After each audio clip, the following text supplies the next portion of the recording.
الگ ایک ایک قبیلے میں بہت سے لوگوں نے شرک کر لیا، بچڑے کو پوجنے لگے، تو حکم یہ ہوا کہ جنہوں نے شرک نہیں کیا وہ شرک کرنے والوں کو اپنے قبیلے کے لوگوں کو قتل کریں گے، یہ حکم تھا۔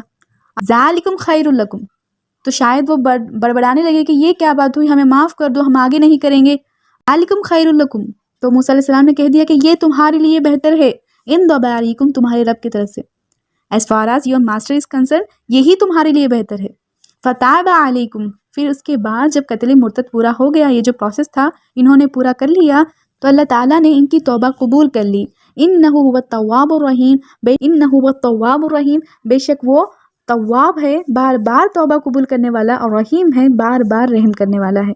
اور بنی اسرائیل کی تاریخ کا ایک دوسرا قصہ جس میں ایسا ہوا کہ جب قلتم یا موسیٰ لن نؤمن لک حتی نری اللہ، جب موسیٰ علیہ السلام کے موسیٰ علیہ السلام کے قوم کے لوگوں نے کہا کہ ہم یہ بات یقین نہیں کریں گے جب تک کہ ہم خود اللہ تعالیٰ کو نہ دیکھ لیں۔ یہاں دیکھیں نؤمن لکا، یہاں ایمان کے ساتھ ورڈ لا آیا ہے، ہمیشہ ایمان کے ساتھ با ہم دیکھتے ہیں، جیسے الذین یؤمنون بالغیب، یؤمنون کے بعد با گیا، آمنت باللہ، ایمان کے بعد پھر سے با گیا، لیکن یہاں دیکھیں نؤمن لام آیا، لا ہوگا تصدیق کے لیے، ایمان ہم اس بات پر ہم ایمان نہیں، اس بات کی ہم تصدیق نہیں کریں گے جو بات آپ ہم سے کہہ رہے ہیں جب تک کہ ہم خود اللہ تعالیٰ کو نہ دیکھ لیں۔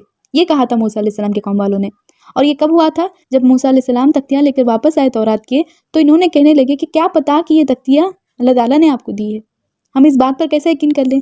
ہم اس بات کی تصدیق اس وقت تک نہیں کریں گے جب تک اللہ تعالیٰ کو ہم خود نہ دیکھ لیں۔ ایک خواہش تھی موسیٰ علیہ السلام کی، جب موسیٰ علیہ السلام نے کہا تھا آرینی، یا اللہ میں دیکھنا چاہتا ہوں تمہیں، وہ بات اور تھی۔ یہاں موسیٰ علیہ السلام کے قوم والے اس بات کی تصدیق نہیں کر رہے تھے جو موسیٰ علیہ السلام کہہ رہے تھے۔ یہاں اللہ تعالیٰ نے ایسا کیا، جہرتاً فأخذتهم الصاعقہ، ایک کڑکتی بجلی نے انہیں آ کر پکڑا، وانتم تنظرون، تمہارے دیکھتے ہی دیکھتے ایک بجلی کڑکی اور یہ سارے کے سارے مردہ بن گئے۔ ثم بعثناکم من بعد موتکم، پھر اللہ تعالیٰ نے ان کے موت کے بعد پھر زندگی دے دی، لعلکم تشکرون، تاکہ تم شکر گزار بنو۔ وَظَلَلْنَا عَلَيْكُمُ الْغَمَامَ وَأَنزَلْنَا عَلَيْكُمُ الْمَنَّ وَالسَّلْوَىٰ، یہاں دیکھیں تاریخ کا وہ قصہ جب موسیٰ علیہ السلام کے قوم والوں نے دریا کو پار کر لیا تھا اور پہنچ گئے تھے سینائی پیننسولا، سینائی صحرا میں یہ پہنچ گئے، بہت بڑا صحرا تھا، کوئی چھت نہیں تھی، دھوپ کی تپش تھی، 6 لاکھ کا یہ مجمع تھا، سارے کے سارے صحرا میں پھر رہے تھے، ان کے پاس کچھ بھی نہیں تھا لٹرلی۔ تو اللہ تعالیٰ نے وَظَلَّلْنَا عَلَيْكُمُ الْغَمَامَ، اللہ تعالیٰ نے ان کے اوپر بادل کا سایہ دے دیا، غمام پلورل ہوگا، غمامتن سنگولر ہوگا۔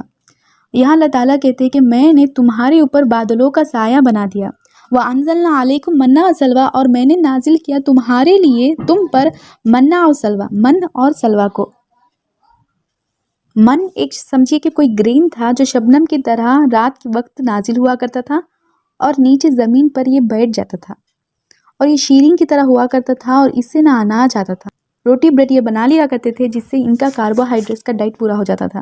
اور سلوہ ایک اسکویل برڈ ہے، ان کے پاس شام کے وقت جھنڈ کے جھنڈ پرندے ان کے پاس آیا کرتے تھے جنہیں یہ پکڑتے تھے اور بھون لیا کرتے تھے، تو یہاں ان کے لیے پروٹین کا ڈائٹ بھی پورا ہو جاتا تھا۔ کلوا من طیبات، اور حکم کرتے ہیں اللہ تعالیٰ کہ کھاؤ وہ چیز جو طیب ہے، پاک ہے، ما رزقناہم، جو ہم تمہیں عطا کرتے ہیں، وما ظلمونا، ہم نے ان پر ظلم نہیں کیا، ولیکن کانوا انفسکم یظلمون، انہوں نے خود اپنی جانوں پر ظلم کیا ہے۔ اللہ تعالیٰ نے تو ان پر احسانات کیے تھے لیکن انہوں نے خود اپنی جانوں پر ظلم کیا تھا۔ ایک تو اللہ تعالیٰ نے انہیں فرعون سے بچا لیا، پھر اللہ تعالیٰ نے انہیں سایہ بھی دیا، اللہ تعالیٰ نے ان کا کھانے کا انتظام کر لیا۔ وَإِذْ قُلْنَا ادْخُلُوا هَٰذِهِ الْقَرْيَةَ فَكُلُوا مِنْهَا حَيْثُ شِئْتُمْ، اور یہاں اس آیت میں جانے سے پہلے تاریخی مسئلہ ایک جان لیجئے جو بہت ضروری ہے اس آیت کو سمجھنے کے لیے۔ ہوا یوں تھا کہ بنی اسرائیل کے لوگ صحرائی سینا پہنچ گئے تھے، اور وہاں موسیٰ علیہ السلام کو تورات کی تختیاں بھی دی گئی۔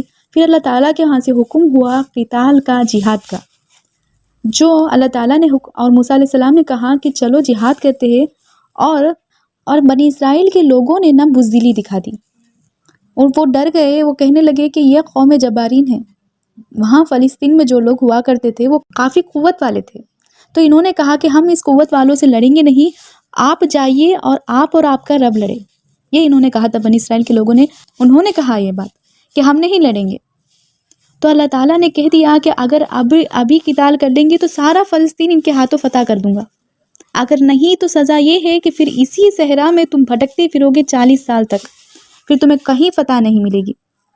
اور انہوں نے بزدلی دکھا دی، اور یہ نتیجہ ہوتا ہے ہمیشہ اس قوم والوں کے ساتھ جو غلامی کر چکی ہو، اور ان کے ساتھ بھی یہی ہوا۔ پھر جو سزا ملی تھی انہیں اللہ تعالیٰ کی طرف سے وہ یہ تھی کہ یہ 40 برس تک اسی صحرائے سینا میں بھٹکتے رہے، پھر انہیں کہیں فتح نہیں ملی۔ اور دوران اسی 40 سال موسیٰ علیہ السلام اور ہارون علیہ السلام پردہ ہو گئے، اور یہ رہ گئے ایسے ہی بھٹکتے ہوئے۔ تو اسی دوران ایک نئی نسل نکلی، جو نئی نسل تھی وہ ٹفر تھی، کیونکہ وہ صحرا میں آئی تھی، ان کی پیدائش صحرا میں ہوئی تھی نا، یہ زیادہ ٹفر تھی، اور ان کے اندر ایک جذبہ تھا، اور ان کے پاس ان کے نبی بھی تھے۔ الگ الگ اوپینینس ہے، لیکن زیادہ مفسرین کا کہنا یہی ہے کہ یوشع ابن نون تھے جو شاگرد تھے موسیٰ علیہ السلام کے، جس میں ببلیکل ورژن میں جسے جاشوا کہا گیا ہے۔ اسی قوم کو انہوں نے یہ سکھا دیا کہ اب ہم قتال کریں گے جو حکم ہے اللہ تعالیٰ کا۔ تو یوشع ابن نون کے ماتحت انہوں نے قتال کیا، اور انہوں نے جو پہلا شہر فتح کیا تھا وہ شہر تھا اریحا، جسے اب جیریکو کے نام سے جانا جاتا ہے۔ اس کے بارے میں اللہ تعالیٰ کہتے ہیں اذ قلنا، جب ہم نے کہا تھا ادخلوا هذه القرية، تو اللہ تعالیٰ نے کہا داخل ہو جاؤ اس شہر میں، فکلوا منها حيث شئتم رغدا، اور کھاؤ اس سے جہاں سے تم چاہو، وادخلوا الباب، اور داخل ہو جاؤ اس کے دروازے سے، سجداً سجدہ کرتے ہوئے، وقولوا، اور کہتے رہو حطۃ، مغفرت مغفرت مغفرت، اپنی زبان سے مغفرت مغفرت کہتے ہوئے، سجدہ کرتے ہوئے تم اس کے دروازے سے گزرو۔ یہ حکم تھا اللہ تعالیٰ کا۔ اب یہ کیا بات ہوئی، سجدہ کرتے ہوئے کیسے گزر سکتے کوئی بھی؟ اس کا مطلب یہ ہوا کہ جو سواری آپ کے پاس ہوگی اس کی پیٹھ پر آپ اپنا سر رکھیں گے اور آپ اس کے دروازے سے داخل ہوں گے، اور یہ حکم تھا اللہ تعالیٰ کا، جو آگے چل کر حضور صلی اللہ علیہ وسلم کی سنت بنی۔ جب حضور صلی اللہ علیہ وسلم فتح مکہ کے دور مکے میں گزر رہے تھے تو آپ صلی اللہ علیہ وسلم عاجزی کے ساتھ اپنی سواری کے پیٹھ پر اپنا سر رکھتے ہوئے داخل ہوئے تھے، اور یہ سنت ہے آپ صلی اللہ علیہ وسلم کی، کیونکہ آپ جب کسی شہر کو فتح کرتے ہو نا تو آپ کے اندر ایک جذبہ آ جاتا ہے کہ ہم سے بڑا کوئی ہے نہیں۔ اور یہاں اللہ کہتے کہ تم اس کے دروازے سے سجدہ کرتے ہوئے گزرو، اور اپنی زبان سے کیا کہو، حطہ، مغفرت، اور ہم تمہاری خطاؤں کو معاف کر دیں گے، سنزید المحسنین، پھر ہم تو محسنین لوگوں کو اور عطا کرتے ہیں۔ لیکن ہوا یوں کہ بہت سے لوگوں نے جان بوجھ کر اللہ تعالیٰ کی اس بات کو مذاق میں لیا، اور انہوں نے حطہ کی جگہ ہنتا کہنا شروع کر دیا۔ ہنتا کہتے ہیں گیہوں کو، ویٹ اینڈ بریڈ کو، مطلب یہ اکتا گئے تھے منہ اور سلوہ سے، یہ چاہتے تھے کچھ اور کھائے، اور طرح طرح کی بریڈ کھائے، طرح طرح کے گیہوں کھائے، اس لیے انہوں نے حطہ کی جگہ ہنتا کہنا شروع کر دیا، اور یہ اللہ تعالیٰ کی نافرمانی تھی جو انہوں نے کی تھی۔ فَبَدَّلَ الَّذِينَ ظَلَمُوا، اور جنہوں نے ظلم کیا، جو ظالم لوگ تھے، وہ اس بات کو بدل دیا انہوں نے، قولاً غیر الذی قیل، جو کہا گیا تھا، جو بات ان سے کہی گئی تھی کہنے کے لیے، اس بات کو ان ظالم لوگوں نے بدل دیا۔ لہم فانزلنا علی الذین ظلموا، پھر ہم نے نازل کر دیا ان پر جنہوں نے ظلم کیا، رجس کو، رجس کہتے ہیں، اور کہنے والے مفسرین کا کہنا یہ پلیگ تھا، ایک طرح کی بیماری تھی، اللہ تعالیٰ نے ان پر نازل کر دی، جس سے نا ان کے اسکنس ٹرن اراؤنڈ، ان کے نا اسکنس نا باہر آنے لگی، پوری طرح سے یہ بیماری نا ان میں پھیلنے لگی۔ اللہ تعالیٰ کی طرف سے یہ عذاب تھا، من السماء، آسمان سے، بما کانوا یفسقون، اس کرتوتوں کی وجہ سے، اس نافرمانیوں کی وجہ سے جو انہوں نے کی تھی۔ اور یہاں 6واں رکوع پورا ہوتا ہے، انشاءاللہ اگلی نشست میں ہم 7واں رکوع شروع کریں گے۔ بارک اللہ لی ولکم فی القرآن العظیم ونفعنی وایاکم بالآیات و ذکر